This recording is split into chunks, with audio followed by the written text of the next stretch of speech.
Hi, I'm Jack Gibbons from the Ontario Clean Air Alliance. Today, Ontario's electricity system is at a crossroads for two reasons. First, thanks to Premier McGuinty's leadership, all of our dirty coal plants will be shut down by 2014.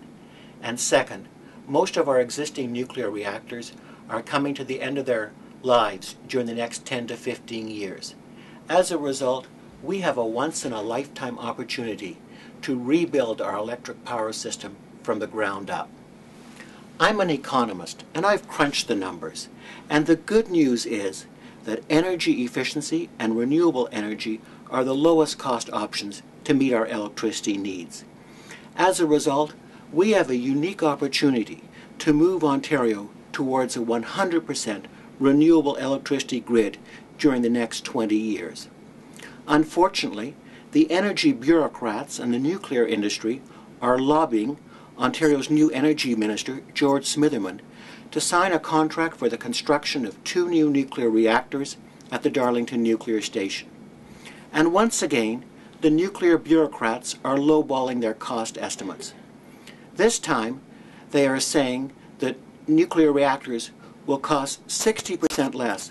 That is 60% less than the estimates of Moody's Investor Service.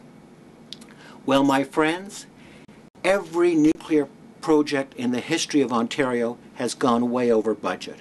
And guess who pays for the cost overruns? It's not the energy bureaucrats, and it's not the nuclear industry. It is you, Ontario's electricity consumers. This has got to stop.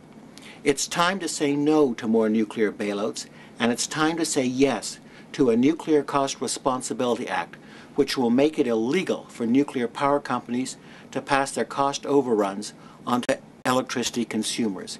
And it's time to say yes to energy efficiency and renewable energy. Please join our campaign today at ontariosgreenfuture.ca.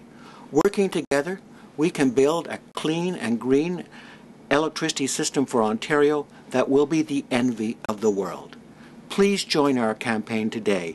Thank you.